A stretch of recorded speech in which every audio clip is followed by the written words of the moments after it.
Hi everyone, welcome to English 116B.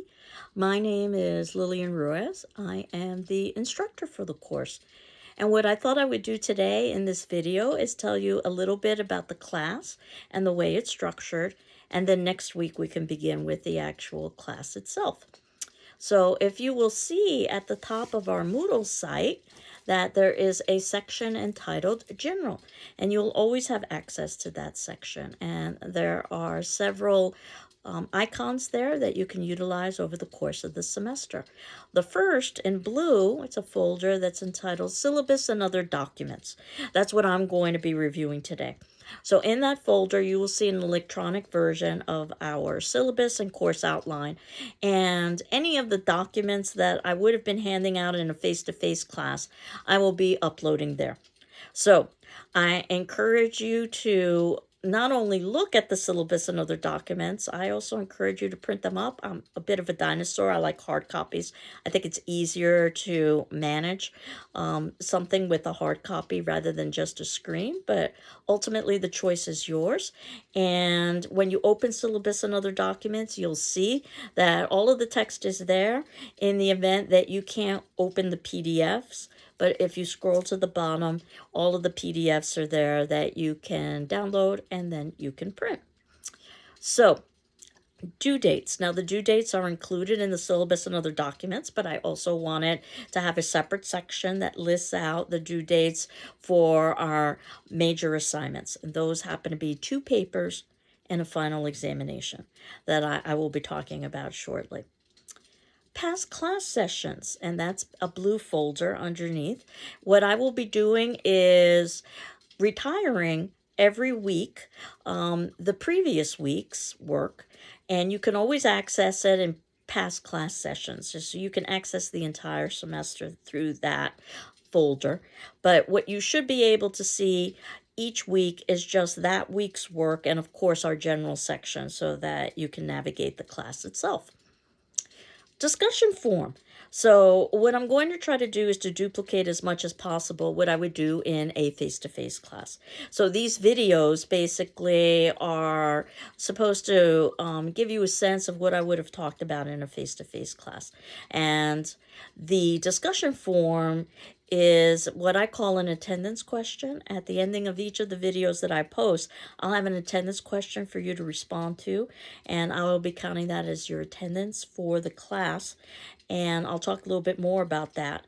But basically, in the discussion forum, everyone's responses would give you a sense, and my responses in turn would give you a sense of what we would have talked about in class if we were meeting in a face-to-face situation. Again, as I said, I will be posting an attendance question at the ending of each of the videos that I will be giving, and I'll talk a little bit more about the timelines for those in a few moments. There are also 2 optional sections or 2 optional possibilities in the general section. One is an optional chat. In the event that you wanted to chat either with your classmates or with me, you could do that through that link. And also optional Zoom. If you wanted to Zoom with me, my Zoom information is in there. Though, of course, I can always provide you separately my Zoom information too. And then you can see immediately below that, that's where you can access the current week. Our current week, week 1, is Wednesday the 24th. Which is today if you are watching this video on the 24th. You can see that today is basically just introduction. So I wanted you to watch this video. And the notes below are the notes that I would put on a whiteboard, for instance, if we were meeting in a face-to-face class. So our notes are very simple today. That basically we're reviewing the syllabus and the course outline, which you can find in the syllabus and other documents folder. I also have a little cartoon there that the answers you seek can be found in the syllabus. So I'm hopeful that after I've reviewed the syllabus and the course outline, I would have answered most, if not all, of your questions. And you can see that I've also indicated some of the things that we'll be talking about next class, which is also in the syllabus and the course outline. And our attendance question for this particular video. And that's going to be a question that's going to ask you to introduce yourself to your classmates, which I will talk about in a few moments as well. So now I'm going to review the syllabus and course outline. You can see that if you're looking at the syllabus now, English 116B is our class. This is spring 2024. Our modality is that we are meeting online, obviously, on Moodle. So this is English Composition 2, an analysis of literature and film. So you can see my name is below that, Lillian Ruiz. I'm pretty informal. Most people call me Lillian. Feel free to call me what you're comfortable with. My phone number is there, so if I'm not in my office to answer my phone, certainly you can leave a phone message. My office is in North 328A. That happens to be in the Inclusion and Diversity Center. This is a space that's dedicated to students who support the principles of inclusion and diversity. And I encourage you to come visit.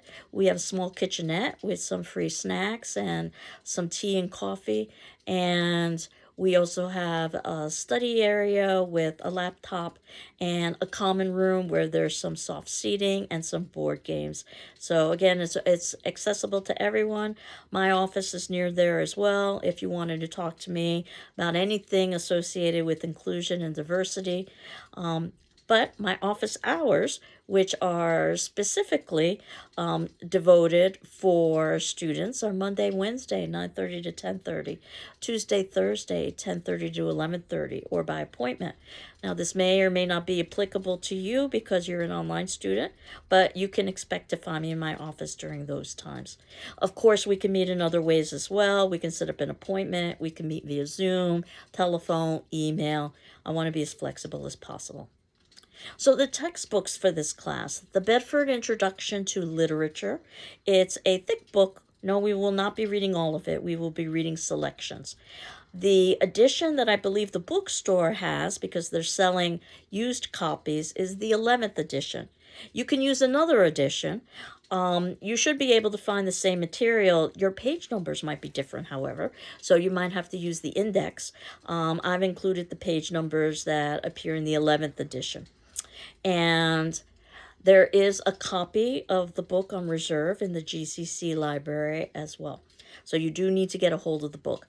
Now, whenever I can find websites for class material online, then I will certainly provide them to you. The good news is that most of the, if not all of the literature that we'll be reading and the films we'll be watching, I've been able to find online. So hopefully that continues. What I have not been able to find online because of copyright issues is the additional information from the editors about how to read literature and how to write about literature. So that's what's included in the textbook that thus far I have not been able to find online. There also is one more text that I ordered as a separate text. It used to be included in an earlier edition of the book, but it's no longer included, or at least in the 11th edition it's not. A Raisin in the Sun happens to be a piece of literature, a wonderful play. And again, you can access that through the GCC library on reserve, but I've also ordered copies through the bookstore, and thus far I've been able to find links for it online. Hopefully I'll be able to do that as well when we get to that point, it being a piece of literature. I also have a note here that it's assumed that you'll have a good dictionary thesaurus for reference, and I'm aware that most people have those already uploaded onto their computers, but having access to something and actually using it can be two very different things. So I encourage you to use it, especially because a dictionary does more than just give definitions. It gives you parts of speech and word usage and etymology, the history of a word, and the thesaurus gives you not only synonyms, words with similar meanings, but oftentimes antonyms, words with opposite meanings. So it's a wonderful way to improve your writing. So under course description, this gives you a sense of what this class is about, that this class builds and extends on the academic writing process and skills introduced in English Composition 1, which is what we call English 101 at GCC. So all of you should have taken that class that talks a little bit about how to read and write on the college level. So if you think you have not fulfilled that requirement, please reach out to me as soon as possible. This class talks specifically about reading and writing about literature and also film from an academic perspective. So we will develop close reading and watching abilities for a variety of literary and non-literary texts, and hone critical research skills as well as research and documentation skills using a variety of genres that can include essay and fiction and poetry and drama and, of course, film. So, writing assignments emphasize the formal, researched, and documented essay, but can include creative experiments and literary analysis. The course includes selections from a wide variety of authors and genres and texts and films that engage students in written and visual analysis and research. We offer 3 different versions of this class. You're in English 116. There's also an English 114, which focuses on creative writing, in addition to interpreting literature. So you get to write some of your own literature, short story and drama and so forth. Or English 112, which is just an introduction to literature class, and it doesn't necessarily talk about cinema as much as this class would from an academic perspective. So English 116 offers a general introduction to the content and techniques of literature. This is how we'll begin this semester, is what is literature. And film. We will study representative films and short stories and dramas and poems. This course emphasizes critical thinking, critical reading, and critical writing. A lot of criticals in there. It's a catchword in academia oftentimes. And by critical, we don't mean being negative. We mean asking questions, analyzing, interpreting, or doing what toddlers tend to do pretty well. They ask a lot of questions, especially why. I've oftentimes said that's the difference between high school and college. In high school, you learn what. In college, you try to determine the why. And as a class, we will strive to appreciate the aesthetic and literary merits of film and literature. So, learning outcomes. As a result of successfully completing this course, you should be able to develop an appreciation for and understanding of film and literature. So we're going to begin actually next week by trying to define literature, and also trying to define which pieces of literature and which films have more academic value, perhaps for our study. To see reading and writing and observing as an ever-evolving process. It's something that you do over a lifetime. To use the formal rules of academic writing. So yes, there are criteria that you have to keep to, but of course you don't want to sound like myself, or you don't want to sound like the textbook. You want to sound like you. So how do you do that balance? To keep your unique sense of voice in your writing. To improve oral and written communication skills. I have that on all of my syllabi, regardless of the class. As an English teacher, I mostly teach English classes. However, I also teach public speaking classes. I teach personal communication skills classes. I even teach communications classes. So you might have heard about the horror film class that we offer in communications. That's the class that I teach. This semester, I'm teaching that actually in person, face-to-face. So if you wanted another class this semester, or you wanted more information about that class, just let me know. So for those of you who are interested in film, what we do in horror film is we analyze horror film from an academic perspective, much like we are studying film in this class from an academic perspective. But again, it's a communications class. It's not necessarily an English class. So I teach that class in the spring, face-to-face. In the fall, I teach it online. So I try to do one of each modality through the year. And also to effectively utilize word processing and email and search engines and the internet in the study of film and literature. So I think we've all had situations where we've tried to do a database search and we've been inundated with information and we're just overwhelmed. So the idea is being efficient with your time when you are using electronic resources. So procedures. How am I going to structure this online class? So I had indicated I'm going to be posting class videos that would try to simulate what I would talk about in a face-to-face class. So I will post a video of myself discussing class material by the time our class would normally meet. So for us, if we were meeting face-to-face, we would meet Mondays and Wednesdays at 10:30 a.m. So you can assume that every Monday and Wednesday by 10:30 a.m. I'll have a video uploaded. In fact, I'm going to try to upload them the night beforehand, but certainly by Monday and Wednesday at 10:30 a.m. And then you have 48 hours in which to watch that video for that class and answer its corresponding attendance question. So at the ending of each video, I'll have a corresponding attendance question. If you need additional time, ask me for an extension. I'll be happy to grant it to you. Your answer on that discussion form, attendance question, will be your attendance for that particular class. So I see it as if you were participating in class by raising your hand and responding to something when you respond to that attendance question. So any additional interaction that you have with your classmates on the discussion forum is akin to participation, similar to the way that you might raise your hand in a live class. So I know that some students learn best by being very vocal. Some students learn best by being quiet, or some combination thereof. So I leave it up to you. But you're not required to respond to your classmates' responses. You are required to read their responses. And my responses in turn, I will be responding to all of you. So by reading all of that, that would give you an idea of the class discussion that we would have or could have in a face-to-face situation.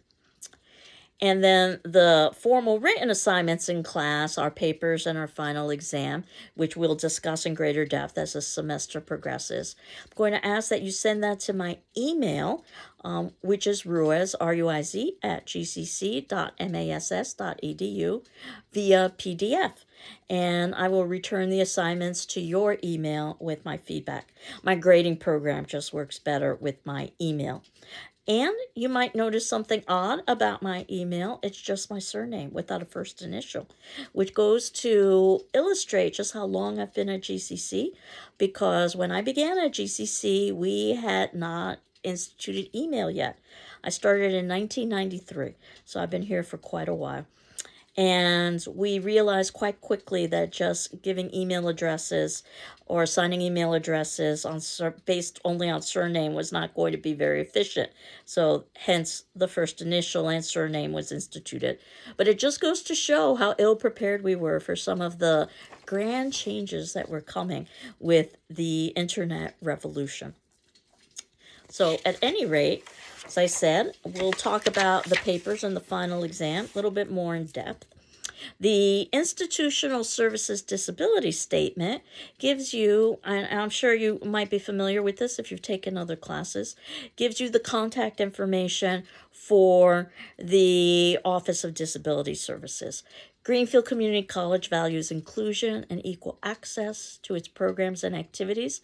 It's committed to fostering an environment of respect and full participation. So our goal is to create learning environments that are equitable, inclusive, and welcoming. So if there are aspects of the instruction or design of this course that result in barriers to your inclusion or accurate assessment or achievement, please notify the instructor as soon as possible. That would be me. And if you're a student with a disability and you think you need a reasonable academic accommodation, please contact the Office of Disability Services. And again, their contact information is there. So talking a little bit more about your attendance or that discussion form that I was referencing earlier, that class discussion and activity is extremely important and can't be made up. So absences and tardiness will be negatively reflected in your participation grade. So while each case is different, anything more than 2 absences could lower your grade. Excessive absences could even result in failure. Thus, ask for an extension if you need additional time answering the attendance form questions. You don't need to let me know if you're going to miss 1 question or 2, but do speak with me if you miss several. And then you can see that our consultations, as I had indicated, are either during office hours or by appointment. Those papers that I was indicating, you will have 2 papers over the course of the semester, one approximately midway through the semester. It will be about 4 to 5 pages, and it'll be a critical paper, so you don't need to use outside resources. It'll be based on either a film or the literature that we've read up until that point. You will have the option of rewriting that paper for a higher grade, so you can think of it as a kind of draft, a learning exercise, if you will. Your second paper will be very similar to the first paper, but it will be due at the ending of the semester, and it'll be based on the works that we would have viewed or read based in the second part of the semester. Since that's due at the ending of the semester, you wouldn't have time to rewrite it. But the idea is that you would have learned how to write a paper in the first exercise so that you wouldn't need to rewrite it. So all papers are due on the day specified via PDF, as I had indicated, to my email address, because that's how my program works best, Ruiz, R-U-I-Z, at gcc.mass.edu. The papers should be typed and double-spaced and have 1-inch borders. Hopefully this is something that you talked about in English 101, but we will review it as well. Pages should be numbered, and I am asking for a cover page, and all that lists is the paper title, your name, the course and section number, my name, and the due date. And again, we will reference this in greater depth when we get a little bit closer to actually submitting in a paper. I know I'm giving you quite a bit of information. I don't expect you all to remember it. This just gives you a taste of what we will be doing over the next 16 weeks or so. Late papers will lower your grade by 1 full grade, and no late paper will be accepted after 1 week has elapsed unless you've made other arrangements with me beforehand. So again, ask for an extension. Please be sure to keep a copy of any paper you submit for yourself. It's just always a good rule of thumb. And I will assign some paper assignments throughout the term, but you can also create your own assignment. And as long as you have it approved by me, then you can proceed with that. And as I indicated, you have the option of rewriting the first paper if you so choose for a higher grade. Consult with me if you do decide that that's something you want to do. You can't rewrite late papers, another reason for asking for an extension. And I am going to ask that you submit in the original graded paper with my comments along with your revision. Not that you have to revise, but you do have that option. So I'm going to skip the section on plagiarism. We can talk about that a little bit more next class. And talk about the grading. These are approximate percentages. So 25% is participation and discussion form. Things like the attendance form responses, your class assignments and activities, and so forth. 25% is paper number 1, that 4 to 5 page critical paper that you have the option to rewrite. 25% is paper number 2, also a 4 to 5 page critical paper, very similar, due at the ending of the semester, so you probably wouldn't have time to rewrite it. 25% for a final examination. There will be a final. It is an essay final. It will be open book, open note, and you will have choice within it.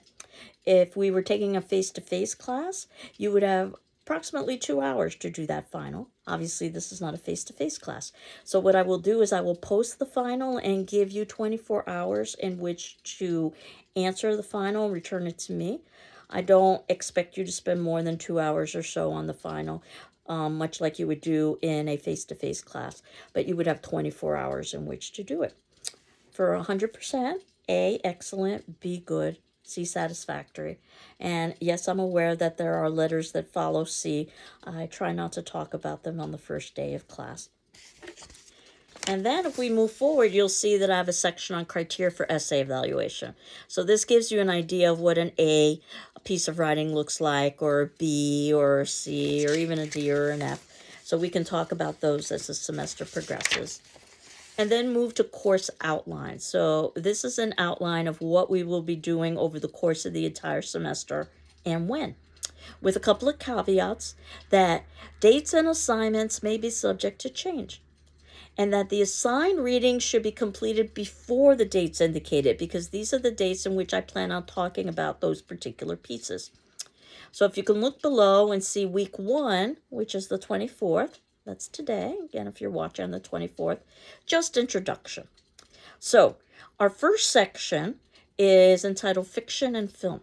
So we are going to be talking next week about what is literature and how do we read it and write about it, and what is cinema and how do we watch it and write about it. So most of these readings are in our textbook. Again, I am not able to find these readings, or have not been able to thus far, online, because they are copyright protected. The good news is that these are not the pieces of literature yet. This is introductory material so that you can do them after the fact if it turns out that you're still waiting on textbooks. Occasionally, I will have a handout. So For instance, I have a handout on watching and analyzing films, so I will be uploading that for you in our syllabus and other documents folder and talking about that next week, and then you can access that. And we are moving to week 3, where we are talking about our first film. And the film that we are going to be talking about is Citizen Kane. You might have heard of this film. It's an older film, 1941, and very, very important in terms of cinematic studies. We'll talk about the reasons why. You can see that I've got several classes devoted to that film. So this would be a wonderful time as we are watching the film and talking about its significance for you to get ahead with some of our readings, or also for you to backtrack if it turns out that you're still waiting on a textbook. Because once we get to week 4, starting around the 14th of February or so, this is where we get to start talking about some of the pieces of literature. And we're going to compare 2 short stories, one entitled A Secret Sorrow, one entitled A Sorrowful Woman. The good news is thus far I've been able to find both of those short stories online, so I will always provide you with links when I have access to those links. And we can see that when we move to week 5, we have other short stories that we will be reading, one entitled The Story of an Hour. Perhaps this is something that you've read in another context. And A Rose for Emily, as well as the author talking about his work on A Rose for Emily. So you can see that I've indicated the name of the author and the date in which their piece was published. Those are important pieces of information, as well as the page numbers for where you can find that in the 11th edition. And whenever I can find links, I'll provide those as well. And then in week 6, on the 26th and 28th of February, we'll be reading Young Goodman Brown by Nathaniel Hawthorne and Soldier's Home by Ernest Hemingway. And then we will finish this unit on fiction and film by reading Battle Royal, which actually comes from a novel entitled Invisible Man. Not The Invisible Man, Invisible Man. Those are 2 very different pieces. And a short story entitled Popular Mechanics. So when we get to week 7, this is where we're going to shift from reading short story, and we're going to move to reading and watching drama.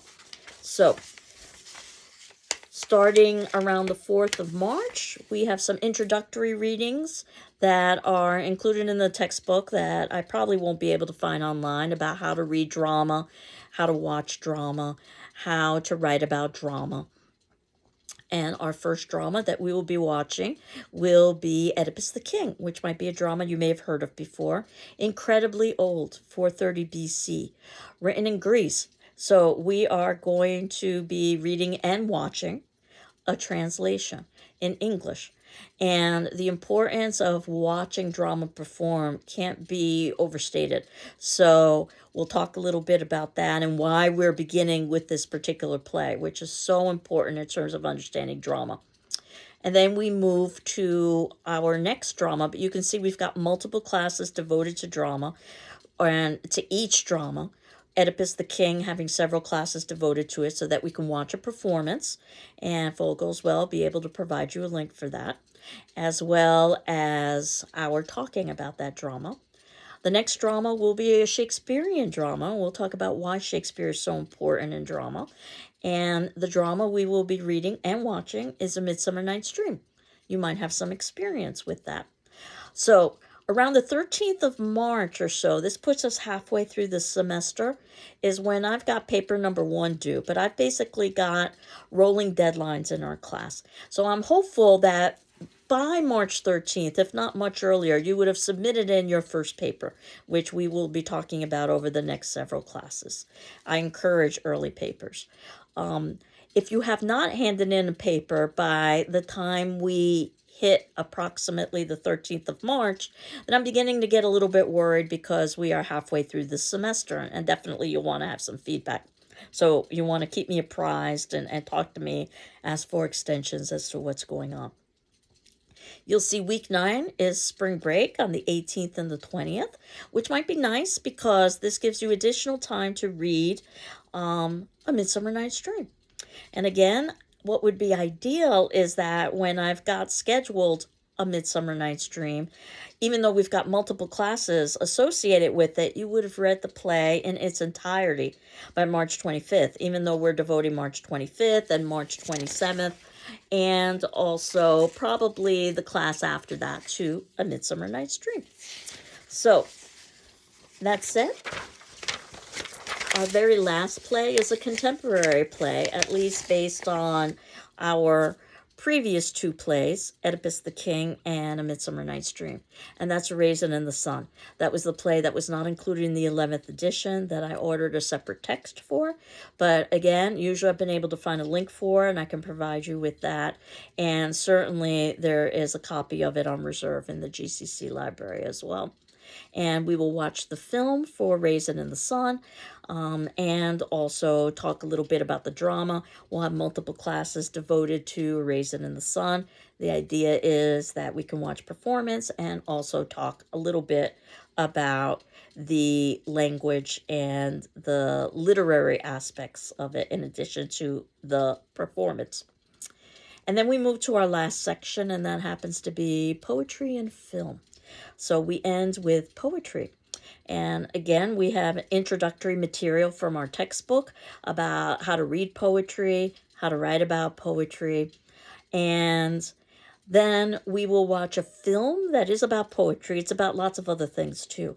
You may have heard of it before, Dead Poets Society, starring Robin Williams. They came out in 1989. I think it's a good film to prepare us for our poetry section.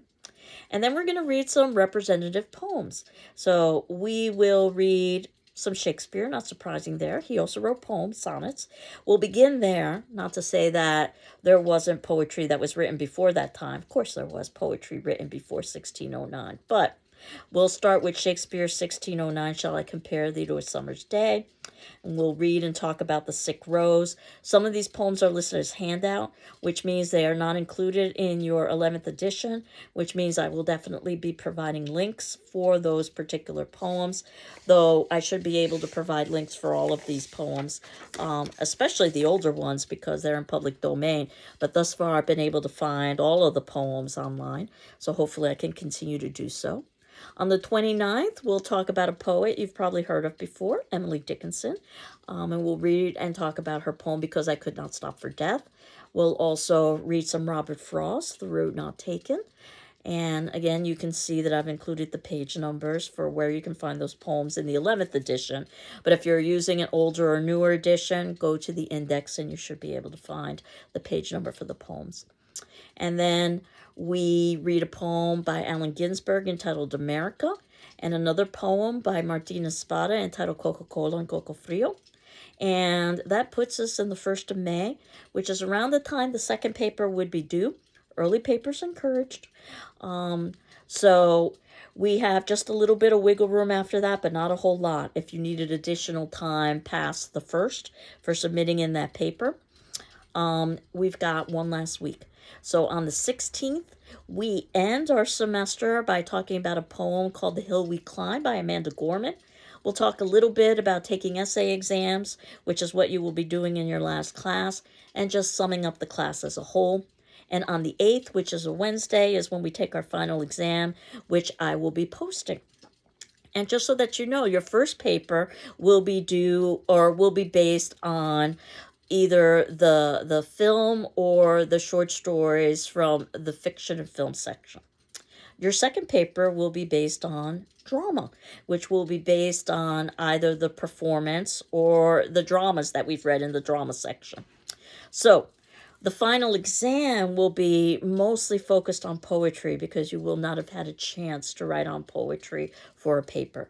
80 points will be devoted to poetry, and you'll have choice within that to talk about one of the poems we've talked about in class, or perhaps to talk about the film that we watched in relation to poetry. And then you'll have just 2 short questions. These are essay questions, open book, open notes, but obviously you would be devoting a lot more time to the poetry. But a short question of 10 points for the fiction section, and a short question of 10 points for the drama section. And that is the class as a whole. So I'm hopeful that my cartoon was accurate and that all of your questions were indeed answered by the syllabus. But if they aren't, certainly, as I said, reach out to me and I will be happy to fill in any gaps for you. Next class, which is also listed on our course outline, we are going to be talking about how we read imaginative literature, what critical strategies we can have for reading, how we could go about reading fiction and watching and analyzing film. But if you don't have the textbook yet, you don't have to panic because this is introductory material. That's what I will be talking about in our class video. So, but eventually we'll get to the actual literature itself. As I had indicated, that's when we start reading short story and actually watching Citizen Kane. But we're not quite there yet. And our attendance question for today's class, and you can see that I'll always put this in the notes below, but you can also go straight to the discussion forum if you wanted to. Please introduce yourself to the class and feel free to upload pictures and video and audio, but not required. So basically, this is what we would be doing in a face-to-face class. We would all be introducing ourselves, and you're not required to respond to your classmates, but you are required to read their responses, my responses in turn. You can see that this is due 48 hours after our first class, so this will be due on Friday the 26th. So on Saturday the 27th, you can assume that you can read all of your classmates' responses, and shortly thereafter you can read my responses as well. So that'll give you a good idea of what we would have talked about in class. And certainly if you feel moved to respond to your classmates, you can. You don't need to start a separate thread. You can just do it all in one thread. So I hope you're doing well. I'm doing well, and we will continue on next class by trying to understand what literature is, what short story is, what film is, and how do we go about reading and writing about these things from an academic perspective.